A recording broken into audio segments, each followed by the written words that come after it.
He's looking so cute. Sneaking round in a blue jumpsuit. BC, hi. I'm so happy to have this, as you can probably tell. I've known about this record for about 7 or 8 years. I've been reading about it in a post-punk book. I've seen the reissue around a couple of times, and it's usually been too much for what I wanted to spend at the time. I saw someone on a Facebook page posted that they had this for sale, so I did a bit of bargaining and managed to get hold of an original US press from 1977. 1977. Have you heard this? It's so far ahead of its time. Absolute classic album out of New York. I don't know how to describe it. It's a dark, scary mash of weirdo electronics and punk and sharp textures and then in that is sort of like this weird Americana country vibe at the same time. It's just an absolute like milestone classic album. So Suicide, 1977. So I should say Suicide are two members, Martin Rev and Alan Vega, I think it is the vocalist. Yeah, I don't know, for me this is an absolute monumental album in music history. It's amazing that I actually have it in my hands still. So that's a huge tick off my want list. Very cool that I have that. So I made that Fantasy 5 video a couple of weeks back, and then I was inspired to just tick off 2 from that list. So I splashed the cash and got 2 out of that.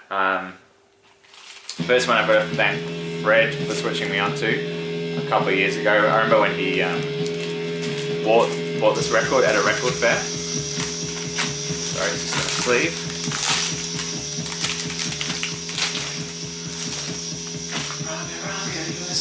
Wahoo by the Eero Clover Stone and Music Society. So this is a funky jazz fusion album out of Finland. So I think this originally came out in like, I'm gonna say 74 or something. I can't see, but I'm pretty sure it was mid-70s, and this is a 2001 reissue. Even now these reissues are insane. You know, getting close to $100 things. Anyway, I had to have it, and it's amazing. It's just absolute killer, funky jazz. I might put it on actually. I'll do a bit of a needle drop. Look at that dude.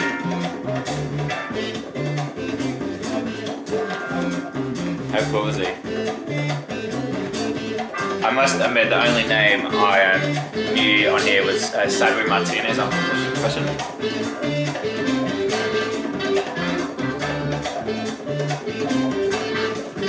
Killer. I just want to keep playing.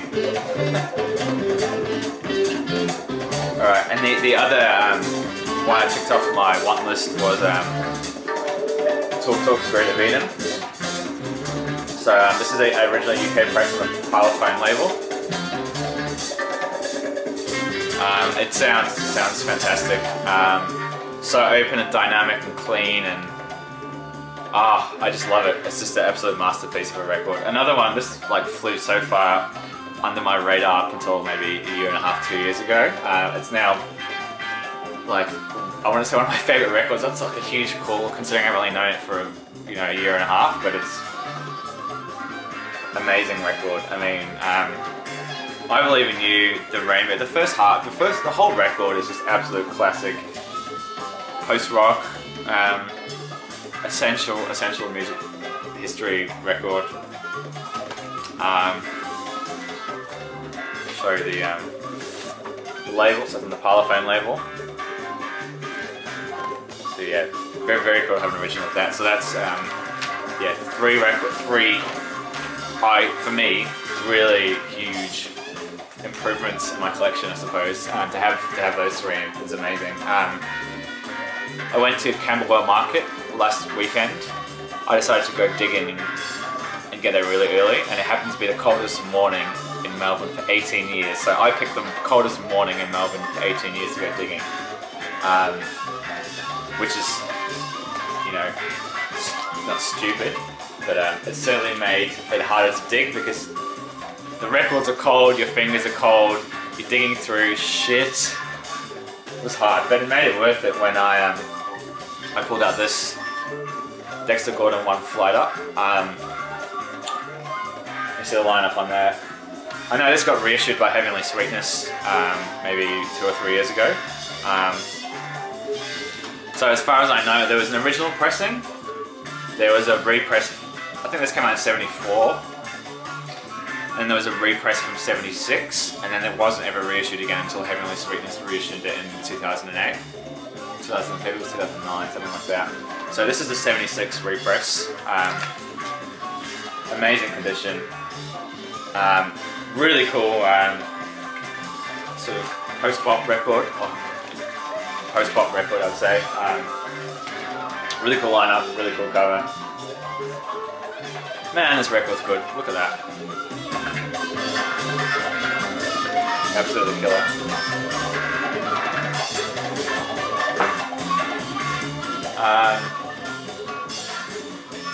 What else have we got here? Might do another needle drop on something else. I'll put a bit of the Spirit of Eden on. All right. So I picked this up this morning. This is, I don't normally buy 7 inches, but this is a one I wanted for ages. This is definitely made in by the Verlaines. This is the 7-inch. Very hard to get these days. I saw a local store had it up online, and I just went in and grabbed it. So I got a really nice price on it. Classic Flying Nun single. This is one of the early ones. This is Flying Nun 14. So the 14th release on the label. Yeah, I mean, really cool that I have this. I've wanted it for quite some time. Great piece of artwork there. So yeah, definitely made by the Verlaines. I guess yeah, it's one of the more famous New Zealand Flying Nun songs. You probably would have heard it if you listen to that song. Alright, moving on. This is a record that came out in 2014 by a New Zealand hip-hop, jazzy hip-hop spacey outfit called At Peace. So this is, the album's called At Peace and the Plutonian Noise Symphony. So it's sort of a loosely concept album about humans in space and traveling to space and sort of talking about technology and losing ourselves in technology, and I don't know, it's a loose concept about the future of humanity and getting lost in technology, but then, I don't know. Anyway, if you listen to this, you sort of get what I'm talking about. So it's so well produced. For me, the production is a real standout in here. Yeah, really open, spacey, and yeah, beautiful artwork as well. So this was in my top 5 albums of last year, but I just didn't have the record, so I found it online quite cheap and I grabbed it. So there's a little bit of wording that sort of explains the concept behind the album a bit more. One thing that might put people off is the vocals are sort of pitched up a bit on some of the tracks, so it has sort of like a high-pitched voice that sort of is meant to sound like an alien that sort of talks through bits of the album that comes and goes. I really dig it. I think this is a really amazing album. This is on the Young, Gifted and Broke label. It's really cheap. You can get it, I think I got mine to get it shipped back here, it was pressed in Germany. I got it back here shipped for like $27, which to get a record shipped here with a record, you know, total is really cheap. So I'm really happy to get that one. Another New Zealand related record. This is a case where the album cover and the story behind the album is much cooler than the music itself. This is called Benediction Moon. So I've seen this record around a lot, and it's really weird. It ranges from like a $5 record to like a $45 record. It's sort of this weird album that was recorded in New Zealand in the 70s by a Hare Krishna sort of borderline cult. So it's sort of Hare Krishna music, but mixed with a couple of religious songs. But apparently, they used to give this out to people on Queen Street in Auckland during the 70s and 80s. So it's kind of, I will definitely keep it. I kind of like it. Like it's there's lots of just Hare Krishna chanting and stuff like that, and you know, it's sort of an anomaly. And yeah, so unfortunately, the music does look, in theory, that looks like it should be absolutely killer. And the title Benediction Moon, but it's okay. It's basically a Hare Krishna chanting record. It's just a cool little artifact, I suppose, to have. You know, that it was recorded and pressed and released in New Zealand only. So I got that for a few dollars, so that was great. Okay, so the next two I bought together and kind of related, not really. So this record here, Brilliant Trees by David Sylvian. So I remember, how did I find about this? I remember originally Jeff Double-O Cabbage, Glenn Double-O Cabbage, played a David Sylvian song on one of his later pieces. I think maybe from his third or fourth solo album, one of his shows, and I loved it. And I said, "Oh, what's this?" And he said, "Oh, it's David Sylvian." So I sort of had the name on my radar, and then I was in a store with Fred and Andrew. In that video that we posted with the three of us, I said, "Oh, what do you think of this?" And he said, "It's a great album." I was like, "Oh, I should get it next time I see it." And then Ben Costello made a video about David Sylvian and mentioned this record, so I felt like the VC was telling me that I have to jump on this record. So I grabbed it, and it's really cool. Well, okay, so the first track, Pulling Punches, I don't like it at all. I don't know why, there's something about it.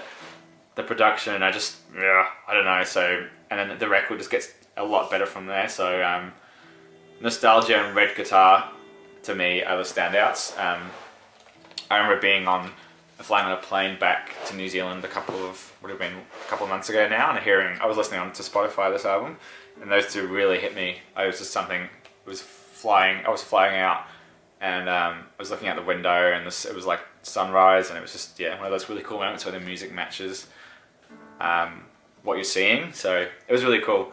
I think the second side is a bit more loose, or sort of art rocky elements of synthesizers, and it's a bit more of a spacious, loose feel compared to the first side. And also, I mean, it's just great, a really great record. So I think there's some really interesting players on here. Yeah, so we've got John Hassel, Kenny Wheeler, Mark Isham, Raishi Sakamoto, David Sylvian, Holger Zuke. I don't know how to pronounce that. The guy from Can. Holger Zuke, I don't know. So there you go, and then the next one, which I'm sort of going to make a link here. Before and After Science by Brian Eno. The link is they both have the same track. There's one called Backwaters on this album, and one called Backwater by this one. And this has Jackie Leesbit, who plays in it, who is also drummed in Can. So there's a weird link there. This was 1977, and this would have been 1984, so there's quite a bit of time between them, but I just bought them at the same time, and so this record, I saw who was playing, so I hadn't heard this one before I bought it. I know it's sort of quite an important Eno record. I saw some of the names on here. Jackie Leesbit from Can, Fred Fifth, who's the guitar player, Robert Fripp, Phil Manzanera, Rodelius and Mobius and Eno are on here. Bill McCormick, who's that bass player who plays with... Did he play on a Matching Mole album? Or Hatfield in the North, I think. And he plays on that Quiet Sun record too.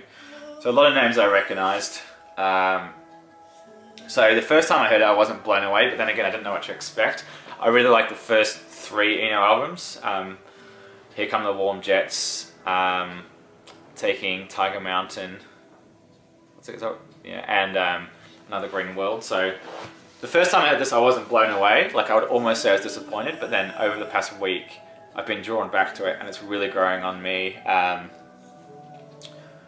It's actually really cool, really brilliant. I was reading a review online, and they talk about how this record, the second half of this record, is where he starts to really move confidently into the ambient side of things, and away from his earlier work, and I can totally hear that. I mean, there's 2 tracks on here.